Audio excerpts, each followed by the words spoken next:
Draw an isosceles triangle and make each base angle 80 degrees. From the left base vertex, draw a line into the triangle at 60 degrees. From the right base vertex, draw another at 50 degrees. Mark where they cross the opposite sides and connect those 2 points. Here is the question. What is this angle? The angle we will call x. Every given angle is a whole number of degrees, and the answer is 2. You need nothing beyond school geometry.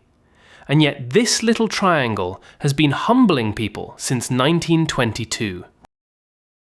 In 1894, an English schoolmaster named Edward Mann Langley founded a journal for mathematics teachers, the Mathematical Gazette.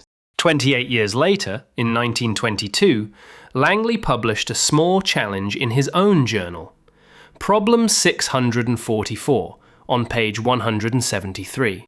In his original wording, the triangle is ABC, with 80-degree angles at B and C. One line, BE, makes 20 degrees with side AB. The other, CF, makes 30 degrees with side AC. And the task is to prove that angle BEF is exactly 30 degrees. Notice something unusual. Langley gave away the answer. The challenge was never the number. The challenge was the proof. The response was overwhelming. So many solutions arrived that the editor reopened a solutions column the Gazette had retired years earlier. And in May 1923, solutions by 12 readers were printed. Today the problem is often called the world's hardest easy geometry problem. That nickname was popularized online, and on the very page that made it famous, the exact title belongs to a close cousin of this puzzle, with different given angles and a different answer. The original is the one in front of you. Let us fall into the trap together. The obvious weapon is angle chasing. Angles in a triangle sum to 180 degrees, so we chase. Call the crossing point of the 2 lines D. In triangle BDC, the angles at B and C are 60 and 50, so angle BDC is 70 degrees. In triangle BEC, the angles at B and C are 60 and 80, so angle BEC is 40 degrees. In triangle BFC, we get 50 degrees at F. Everything falls into place. Everything, except X. Watch what happens when we chase it. The angle next to X, up at E, must be 140 minus X. Passing through triangle AEF, the angle at F comes out as 20 plus X. Step across to the other side of F, and angle EFC becomes 110 minus X. Now write the angle sum for the inner triangle DEF. 70 plus X plus 110 minus X. The X cancels. 180, always, no matter what value X takes. This is the heart of the trap. Every angle sum you can write is already consistent, whether X is 30 or 35 or anything else. Angle sums are blind to the one piece of information that actually pins this figure down: the lengths. To catch X, we need to make lengths talk. Of course, there is a modern shortcut. Put coordinates on the figure and let a computer measure X. Here is that computation carried to 50 decimal places. 30.000, and the zeros just keep coming. Convincing. And not a proof. A printout of 50 zeros says nothing about the 51st digit. Let us be precise about what is hard here, because this is the part people get wrong. Trigonometry can settle this exactly. A sine rule chase turns the question into an identity about sines of whole degree angles, and that identity can be proven with exact algebra. No approximation anywhere. What made the problem famous is a stricter game. Prove it inside elementary geometry itself. Isosceles triangles, congruence, angle sums, and nothing else. No coordinates, no sine rule. Played by those rules, the puzzle transforms. And the winning move, printed among those 12 solutions of 1923, is one of the most celebrated single steps in classical geometry. The most famous of the 12 solutions is usually credited to a solver named J.W. Mercer. It needs exactly one extra line. From B, draw a line at 20 degrees to the base BC, and call the point where it meets side A, CG. That is the whole trick. Now watch the dominoes fall. Domino 1. In triangle BCG, the angle at B is 20, and the angle at C is 80, so the angle at G is 80. Two equal angles means two equal sides. BG equals BC. Domino 2. In triangle BCF, the angle at B is the full 80, and the angle at C is 50, so the angle at F is also 50. Again, two equal angles. BF equals BC. So BF and BG are both equal to BC, and the angle between them is 80 minus 20, which is 60 degrees. An isosceles triangle with a 60-degree apex is equilateral. Triangle BFG has three equal sides. Domino 3. In triangle BEG, the angle EBG is 40, and a short chase shows the angle BEG is also 40. So GE equals GB. But GB is a side of our equilateral triangle, so GE equals GF. One more isosceles triangle, GEF, and we know its apex. The angle FGE comes out at 40 degrees, so each base angle is 180 minus 40, halved, 70 degrees. And now x has nowhere to hide. Angle BEF is angle GEF minus angle GEB, 70 minus 40, 30 degrees. Exactly. Count what we used. Angle sums, isosceles triangles, one equilateral triangle. Nothing else. The line BG converted angle information into length information, and the lengths did what angle chasing never could. But why that line? Of all the lines Mercer could have drawn, why does this one unlock everything? The answer is one of the most beautiful reveals in geometry. Every angle in this figure is a multiple of 10 degrees, and an angle inscribed in a circle cuts off an arc of twice its size. So 10-degree angles point to 20-degree arcs. 20 degrees is 1/18 of a full turn. This triangle is secretly living inside a regular polygon with 18 sides. Draw the circle through A, B, and C, and place 18 equally spaced points on it, starting at A. Then B and C land exactly on 2 of those points. Our triangle is 3 vertices of a regular 18-sided polygon. Now extend the lines of the puzzle. Line BE, extended, passes through another vertex of the polygon. So does line CF. So do the sides AB and AC. Every line in Langley's figure is a diagonal of this polygon. And Mercer's magic line BG, the one that looked like a stroke of genius, extended, lands on a vertex too.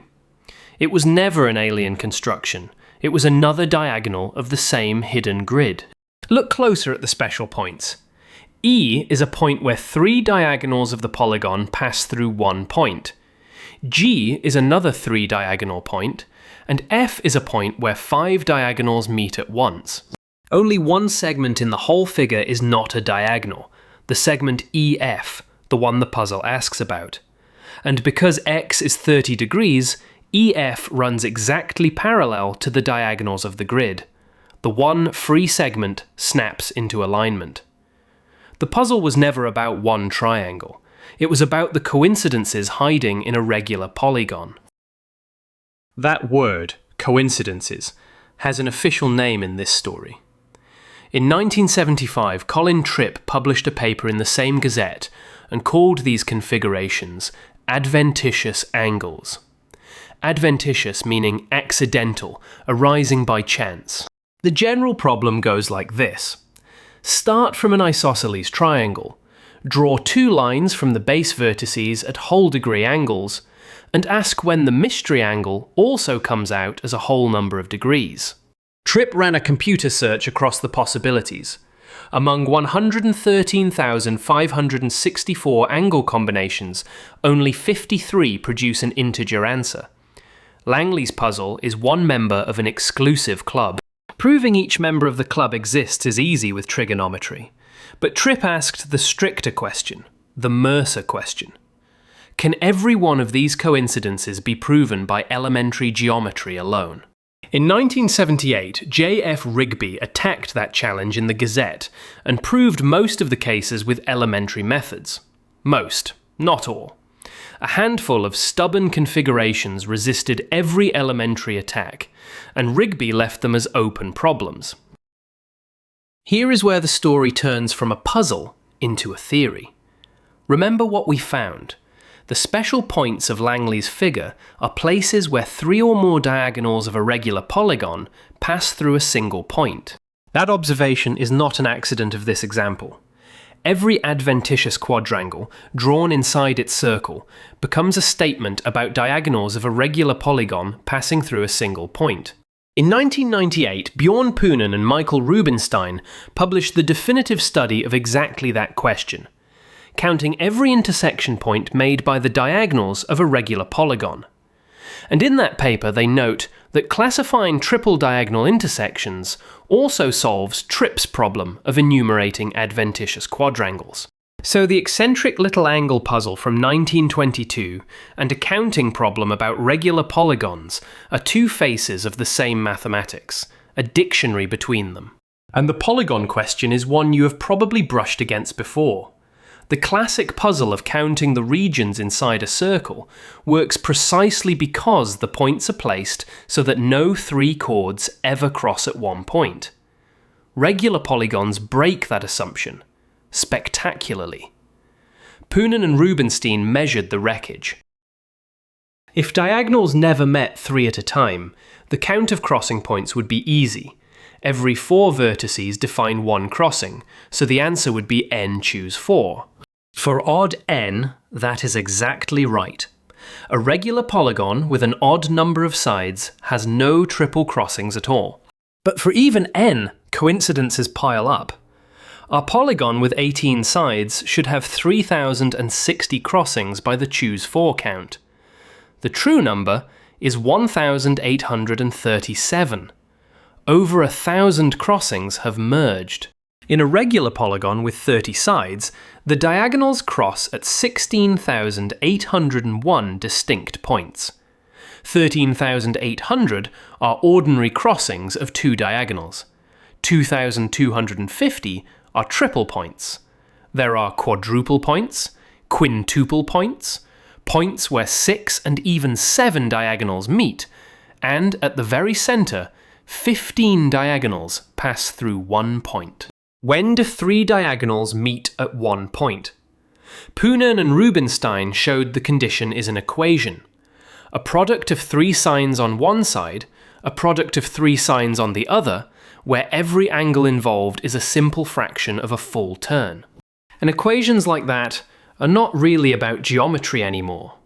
Rewrite each sign using complex exponentials, and the whole condition becomes a statement about roots of unity, the complex numbers sitting at the corners of regular polygons, summing to 0. For equations of this size, the complete list of ways that can happen was worked out by Conway and Jones in 1976. And that algebra is the engine under the entire classification. This is the real answer to why Langley's puzzle is hard. An angle coincidence is an algebraic identity between roots of unity wearing a geometric disguise. Angle chasing cannot see algebra. Mercer's line worked because it rebuilt a piece of that algebra, an equilateral triangle, out of pure geometry. So what happened to the stubborn cases Rigby could not crack in 1978? They waited 37 years. In 2015, a Japanese amateur writing under the pen name Airyle republished a new construction, the method of three circumcenters, reportedly settling by elementary geometry, a class of configurations that had resisted since Rigby's paper. Not a professor, not a famous name. An anonymous enthusiast, doing for a family of problems what Mercer once did for a single one, finding the line nobody had thought to draw. Step back and look at the arc. A schoolmaster poses a puzzle in 1922. 12 readers answer within months. The puzzle becomes a definition in 1975, a near-complete theory in 1978, a theorem about every regular polygon in 1998, and an amateur closes a gap in 2015. One triangle, two lines, and a question a child can understand, connected by a straight road to roots of unity and the deep structure of symmetry. That is what mathematical depth looks like. It hides in plain sight at 30 degrees. If you enjoyed this journey, the channel is full of them. Thanks for watching.